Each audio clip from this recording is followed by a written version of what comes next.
Hello friend, welcome to my second channel. इस channel पर मैं लेके आता हूं आपके लिए ग्रीन ओलंपियाड से रिलेटेड ये वीडियो, जिसके अंदर मैं डिस्कस करने वाला हूं ग्रीन ओलंपियाड में किस टाइप के क्वेश्चन आपसे पूछे जा सकते हैं। इस वीडियो को आप यूटिलाइज कर सकते हो अपने ग्रीन ओलंपियाड की प्रिपरेशन के लिए। चलिए स्टार्ट कर लेते हैं। इसके अंदर मैं क्वेश्चंस होंगे जिसकी प्रैक्टिस आप करेंगे और नीचे कमेंट करके जरूर बताइएगा कि आपका आंसर क्या है। जैसे ये फर्स्ट क्वेश्चन आपकी स्क्रीन पर है, पहले इस क्वेश्चन को पढ़ लेते हैं और उसके अकॉर्डिंग जो भी आंसर होगा आपको उसे अटेम्प्ट करना है। क्वेश्चन है, established in 1972 and with its headquarter in Bonn, Germany, the International Federation of Organic Agriculture Movement, that is IFOAM, Organic International, is the worldwide umbrella organization for dash movement, which represent close to 800 affiliates in 117 countries. अब इस question को थोड़ा detail में समझते हैं। इसमें जैसे इस क्वेश्चन के अंदर आपको ये चार ऑप्शंस दे रखे हैं, इन चार ऑप्शन के अंदर यहाँ पे 4 डिफरेंट टॉपिक्स आपको मेंशन किए गए हैं। इन टॉपिक्स में से आपको पहचानना है कि किस टॉपिक पर या किस मूवमेंट को ध्यान में रखते हुए 1972 में एक ऑर्गेनाइजेशन को स्टैब्लिश किया गया था, जिसका हेडक्वार्टर जर्मनी की एक सिटी बॉन के अंदर ये है। ठीक है, उस ऑर्गेनाइजेशन का नाम है the international federation of organic agriculture movement, जिसे शॉर्ट में एक और नाम से भी जाना जाता है IFOAM, organic international.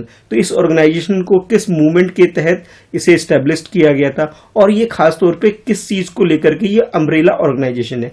Umbrella organisation का मतलब होता है कि किसी भी फील्ड का एक हेड जो ऑर्गेनाइजेशन होती है उसे अम्ब्रेला ऑर्गेनाइजेशन बोला जाता है, जिसके अंदर 800 एफिलिएट्स है, यानी 800 डिफरेंट कंट्री, यानी कि जैसे यहाँ मेंशन भी आपको किया गया है कि 117 कंट्री में डिफरेंट जो इंस्टीट्यूशंस हैं वो इसके अंडर में रजिस्टर्ड है।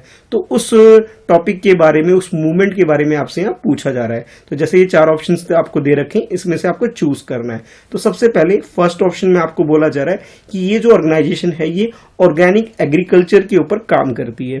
सेकेंड ऑप्शन आपको बोला जा रहा है कि मोनोक्रॉप कल्चर के ऊपर ये काम करती है। थर्ड ऑप्शन में आपको बोला जा रहा है कि सिंथेटिक एग्रीकल्चर के ऊपर काम करने वाली ये ऑर्गेनाइजेशन है। और लास्ट में आपको बोला जा रहा है ये GMO एग्रीकल्चर के ऊपर काम करने वाली ऑर्गेनाइजेशन है। तो ये 4 ऑप्शंस हैं जिसमें से आपको सही आंसर पिक करना है। तो इस क्वेश्चन की अगर करेक्ट आंसर की बात करें तो इसमें जो फर्स्ट ऑप्शन आपको दे रखा है, यानी ऑर्गेनिक एग्रीकल्चर के ऊपर काम करने वाली ये ऑर्गेनाइजेशन है, जो कि एक इंटरनेशनल लेवल पर ये मेन ऑर्गेनाइजेशन है, जिसे आप अम्ब्रेला ऑर्गेनाइजेशन भी कह सकते हो। और इसी के अंदर 117 कंट्री की डिफरेंट ऑर्गेनाइजेशन जो है, इंस्टीट्यूशन जो है, इसके अंदर एफिलिएट्स हो रखे हैं, यानी कि रजिस्टर्ड हो रखे हैं। ठीक है, तो इस हिसाब से करेक्ट आंसर आपका ऑप्शन ए हो जाएगा। अब हम मूव करते हैं नेक्स्ट क्वेश्चन की तरफ। जैसे यहाँ GMO है, तो एक क्वेश्चन आपसे ये भी पूछा जा सकता है कि ये GMO क्या है। जैसे ये क्वेश्चन आप देख रहे हैं, या लास्ट में आपको बोला जा रहा है व्हाट इज GMO, लेकिन उससे पहले एक डिटेल में क्वेश्चन को पढ़ लेते हैं कि certified organic products can not contain genetically engineered ingredients because the latter we manipulate in lab.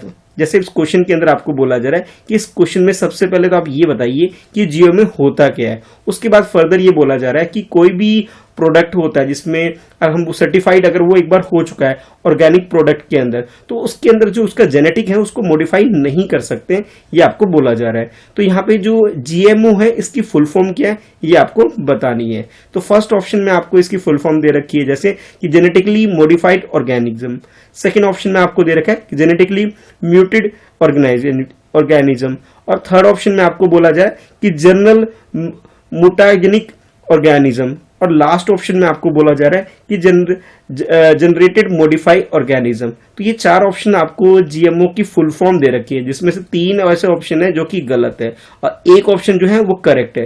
तो करेक्ट फुल फॉर्म क्या है GMO की, ये आपको इस क्वेश्चन के आंसर में चूज करना है। तो 4 ऑप्शन है। जैसे इस 4 ऑप्शन में अगर हम फर्स्ट ऑप्शन की बात करें, यानी कि जेनेटिकली मॉडिफाई ऑर्गेनिज्म, ये इसका करेक्ट आंसर है। देखिए, अब जेनेटिकली तो यहाँ समझ गए होंगे कि किसी भी क्रॉप के अंदर, जो सीड्स के अंदर जो प्रोडक्ट होता है, जब हम उसे कोई चेंजेस नहीं करते हैं, ठीक है, वो नॉर्मल क्रॉप होती है तो उसे हम ऑर्गेनिक क्रॉप बोल देते हैं। लेकिन जब उसके अंदर लैब में ले जाके उसके अंदर कुछ चेंजेस लाते हैं, ठीक है, उसके जीन्स वगैरह में चेंजेस लाते हैं, तो उसे जेनेटिकली मॉडिफाइड ऑर्गेनिज्म बोल देते हैं, जिसे शॉर्ट फॉर्म में GMO यहाँ बोला जा रहा है। तो करेक्ट आंसर जो है वो आपका ऑप्शन ए हो जाएगा।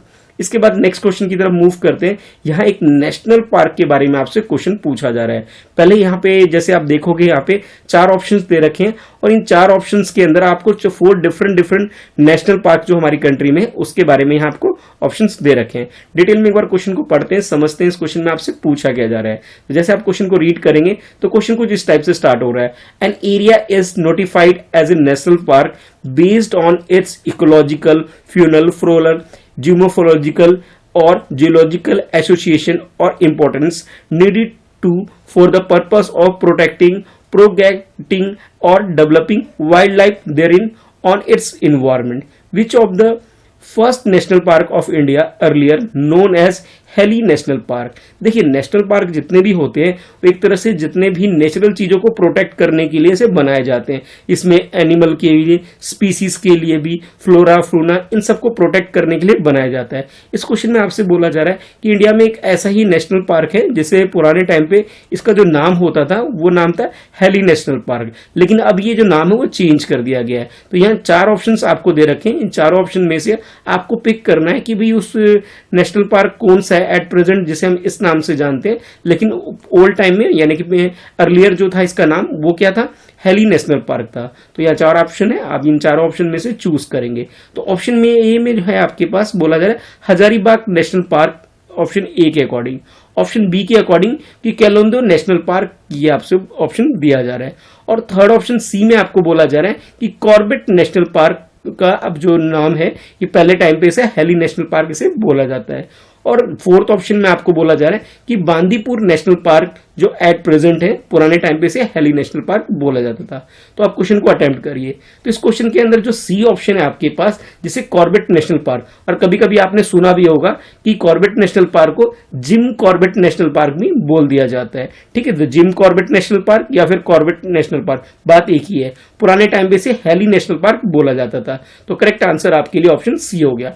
आप लोगों के लिए एक छोटा सा होमवर्क में देता हूं कि जितने भी चारों नेशनल पार्क है आप मुझे कमेंट में बताइए ये किस स्टेट से बिलोंग करते हैं। वैसे अगर आप जैसे ग्रीन ओलंपियाड के लिए प्रिपरेशन कर रहे हैं तो मैं तो ये कहूंगा हमारी कंट्री यानी कि इंडिया के अंदर जितने भी नेशनल पार्क हैं उन सब की एक लिस्ट बना लीजिए, और लिस्ट बना के उसके बाद ये किस स्टेट से बिलोंग करते हैं उन स्टेट का आपको नाम पता होना चाहिए, और स्टेट के अंदर किस जगह पे लोकेटेड है ये भी आपको पता होना चाहिए, क्योंकि इसके बेसिस पे 1 या 2 क्वेश्चन तो 100% आएंगे।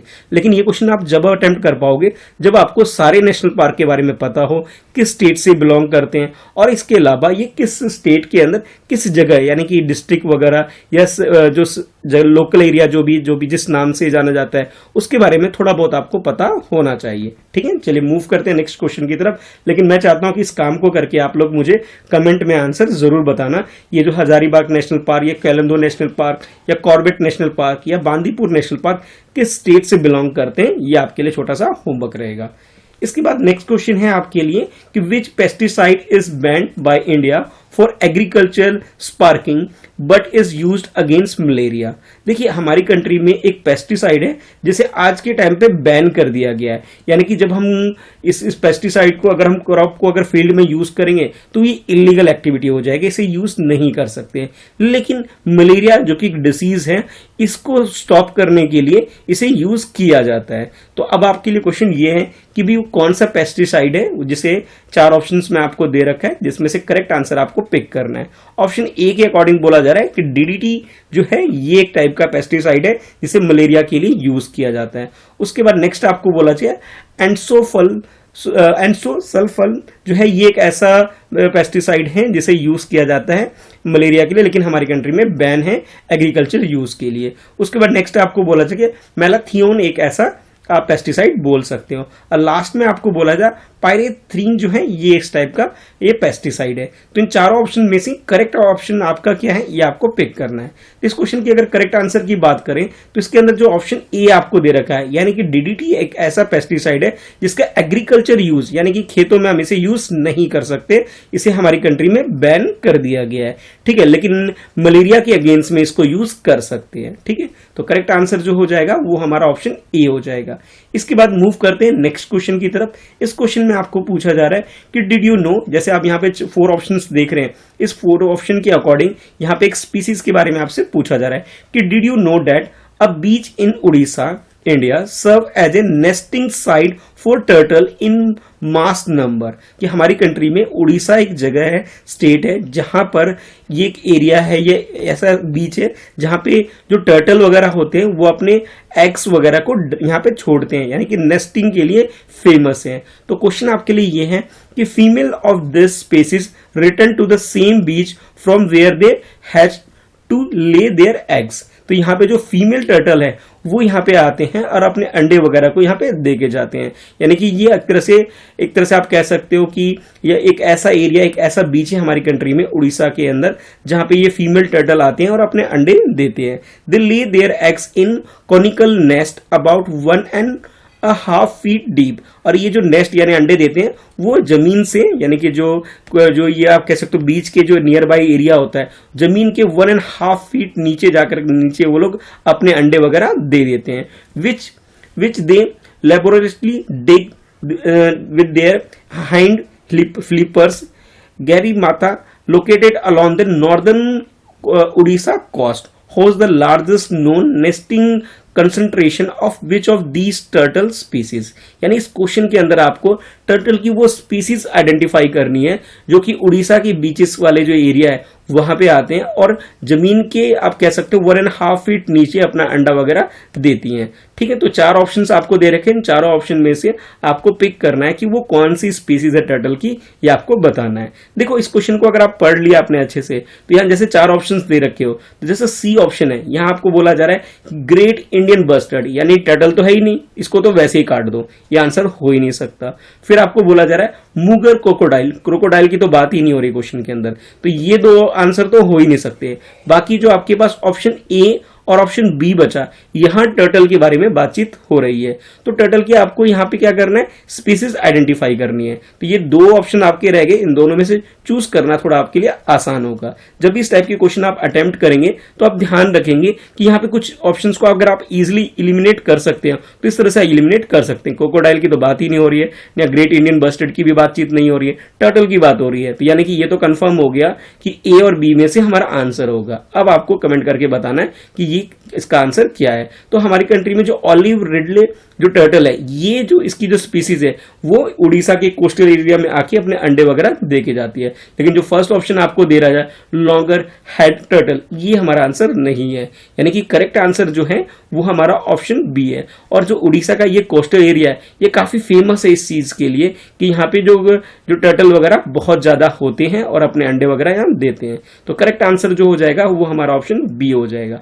अब आप लोग मुझे कमेंट करके बताइए कि आपने कितने क्वेश्चंस के आंसर सही करे। ठीक है, और कोई डाउट है तो नीचे कमेंट में लिख के पूछ सकते हो। ऐसी और वीडियो देखने के लिए मेरे इस चैनल को सब्सक्राइब कर लीजिए, जो कि मेरे ही नाम से है, मिस्टर कृष्णा शाह, ताकि जब भी मैं वीडियो अपलोड करूं तो आपके पास नोटिफिकेशन रिसीव हो सके। वीडियो को लाइक कर दीजिए ताकि ऐसी वीडियो मैं टाइम टू टाइम आपके लिए लेके आ सकूं।